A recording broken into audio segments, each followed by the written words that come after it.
pong si Uwan na papasok po ng bansa ay magiging super typhoon. Pinakamainam po alamin lang natin itong characteristics ng super typhoon na ito through Chris Perez, ang ating pong kaibigan na Assistant Weather Service Chief ng Pag-asa. Chris, good morning Chris. Magandang umaga po, Sir Ted at Miss Angela at sa lahat po ng ating mga taga-subaybay. O sige, pwede muna natin malaman itong si Uwan, kailan ang pasok sa PAR and then yung kanyang pagkilos, gaano kabilis at yung kanyang lawak, no, yung rain band nito at ano ang kanyang katangian o characteristics? Sa ngayon, inaasahan natin na posibleng mamayang gabi hanggang bukas ng madaling araw ay pumasok ng Philippine Area of Responsibility ang bagyong may international name na Pungwong. At ito nga ay bibigyan natin ng local name na Uwan kapag pumasok na ng PAR. And then ang projection natin ay halos patungo ito sa northern and central Luzon area. Yung sentro lamang ang pinag-uusapan natin sa ngayon. Pero dahil sa lawak nito, ang radius po nito ay umaabot ng hanggang 720 kilometers mula sa sentro, posibleng maapektuhan ng ilang bahagi ng Southern Luzon including Metro Manila simula ngayong darating na linggo hanggang sa darating na Martes.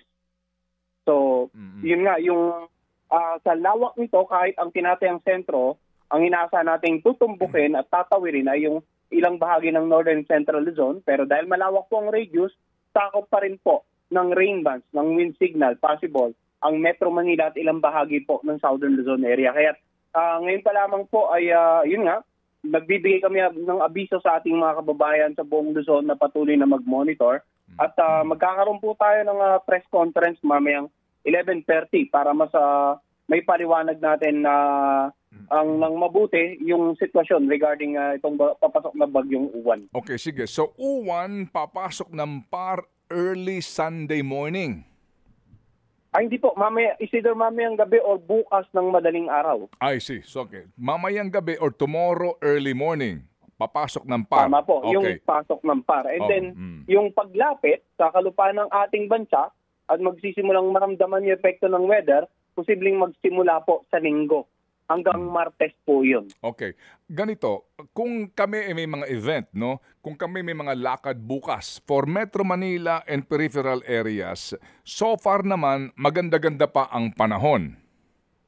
Tama po. Yung ngayong araw hanggang bukas, okay pa yung mga activities natin. Kung may lakad tayo within Manila or say, for example, sa western section ng Central Luzon or ng Southern Luzon area. Pero beginning Sunday, iwasan na po. As much as possible, i-cancel na po. Kung may event tayo ng Sunday onwards, ilipat po natin na ibang date. Ayun, para lang maiklaro ho natin kasi nga ano ho ito super typhoon po ito. Ngayon pagpasok ng PAR at eventually nga lalapit sa kalupaan, ano ang mga posible lang na taas ng wind signal sa Metro Manila? Para lang sa mga operators ng billboard na naman sa lahat po ng mga may biyahe for Metro Manila, Southern Tagalog Region, including Central Luzon.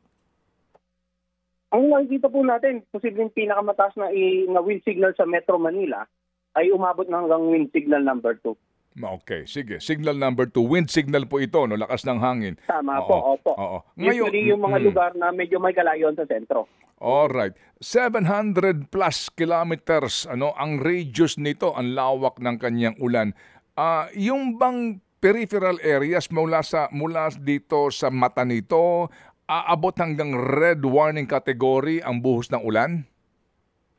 Meron po tayong mga lugar na inasa nating posibleng abutin ng red rainfall warning, no? Yung sa ipapalabas nating weather advisory, karaniwan ito yung pinakamalapit sa sentro. So kung magkakaroon ng mga lugar na uulanin ng more than 200 millimeters, karaniwan kapag red yung color natin sa weather advisory, more than 200 millimeters sinasa natin pag-ulan. Sa ngayon na nakita natin, nakararaming bahagi ng northern and central Luzon.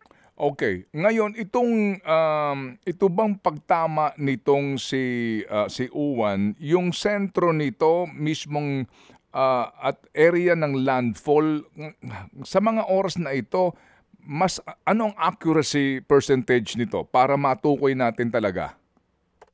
Well, ganito po yan. No? Kasi kapag yung mas tumatagal yung forecast period, mas lumalawak yung forecast period mo, mas lumilit ang tsansa ng likelihood na mangyari yung ganong event. Ibig sabihin, tulad ng forecast natin kaninang umaga, ang possible landfall pa is Lunes ng madaling araw. So kung sisimulan natin Biyernes, Sabado, Linggo, Lunes, at least we have 3 days, more or less, sabihin na natin, yung confidence natin is maglalaro sa around 80% na ang sentro ay posibleng tumama ng either Isabela, Aurora area sa darating na Lunes ng madaling araw. Oo, para din yung paghahanda talaga. Ngayon, kahit na hindi ka sentro, hindi ka sa mata, siguradong aabutin nito lakas ng ulan at pati hangin, pati Central Luzon, no? Tama po. Actually, pati Southern Luzon, Sir Ted, magandang bagay. Maganda na nag-focus din po yung conversation natin na hindi lamang sa sentro. Kasi baka yung mga kababayan natin, pag sinabi natin tatama yung sentro, baka akala nila isang tuldok lang sa mapang bagyo. Hindi po. Malawak po ang bagyo. So simula sa sentro na yon, pag sumuka tayo ng 720 kilometers mula sa sentro na yon, yun yung mga areas na posibleng maapektuhan ng bagyo sa mga susunod na araw. So kung ang sentro natin, kahit ang sentro natin tumama ng either Northern Luzon, pero yung lawak na 720 kilometers, mag-extend po yun up to the Southern Luzon area, including Metro Manila. Kaya maganda po na, yun nga, itong conversation na to, nagpo-focus din tayo sa lawak, hindi lamang sa sentro. Oo, aabutin to Bicol kasi 700 kilometers yan no? From... Tama po. Tama po. Actually, yung bago siya totally mag-ulan sa mainland dito sa Northern Central Luzon, ang pinakaunang posibleng ulanin ay yung ng bahagi ng Bicol at ng Eastern Visayas. Yun yung unang tatamaan ng rain band. Tama ba ang radius more than 1,000 kilometers? No. 700, sir. 720 kilometers po. Okay.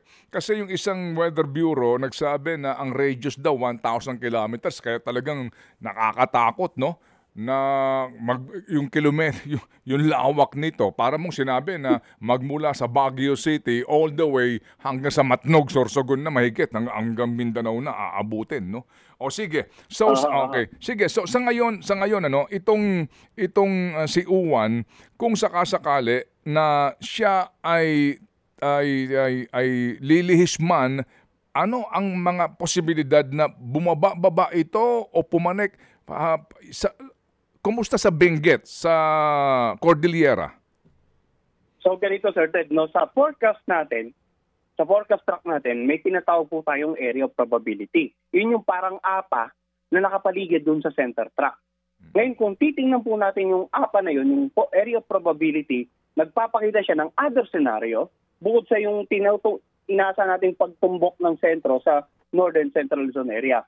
Dun sa southern part ng area of probability, makikita natin na may posibilidad din pala na mahagip yung bago tumama ng Central Luzon, pwedeng mahagip itong Catanduanes. Or doon naman sa pinaka-northernmost na area ng probability, pwedeng ang landfall natin dito sa may bandang Babuyan Island. So, yun po yung isa ring magandang part ng discussion na to na nag-focus tayo, ano yung inaasahan mo nating tutumbukin ng sentro at ano pa yung iba pang senaryo based from the area of probability. So, in general, kailangan maging handa yung mga kababayan natin.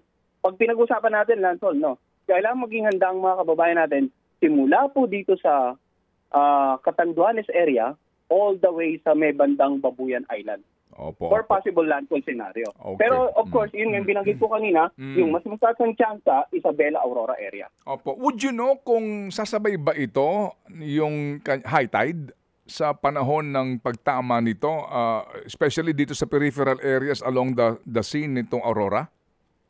Well, sa ngayon kasi yung sa pinaka-forecast natin, nasakop lang po within the 24-hour period. Pero maganda rin pong ma-open yan para just in case ay bibigyan din natin yan sa pag nagpapaliwanag tayo kung ano yung possible height ng daluyong na mararanasan at kung magko-coincide ba ito sa high tide event over those particular areas. Oo, kasi halimbawa, no, Angel, sa Bulacan, kapag high tide, yung area ng Malabon, no, dikit na ng Bulacan ito, no, dito sa Hagonoy, kapag high tide, ano yan nababarhan din yung daloy mo sa dagat. So kapag nataon ka ng napakalakas ng volume ng ulan sa bagyo, no, nataon ka ng high tide, isa yan sa mga nagiging dahilan din na ang taas ng tubig, hindi ba, Chris, no?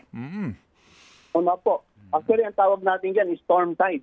Kapag nasabay yung storm surge sa high tide, yung storm tide na yung tatama sa dalampasigan natin. Kaya maganda pong nabanggit nyo rin na kailangan maging aware yung mga kababayan natin na tatamaan ng bagyo, lalo na naninilan sa mga coastal areas, no, na ano nga ba, kung high tide ba o low tide dun sa lugar nila sa pagtama ng bagyo. Para just in case, mapagpaplanuhan nila yung extent ng paghahanda nila in terms of lilikas ba sila sa mas mataas na lugar, designated evacuation centers, just to name a few of the things that we do normally. Sige. So, Chris, salamat na marami sa iyong paliwanag. Ito napaka-importante nga na maaga pa lang makapagbigay na po ng tamang informasyon at babala sa ating mga kababayan. Mabuhay ka, Chris!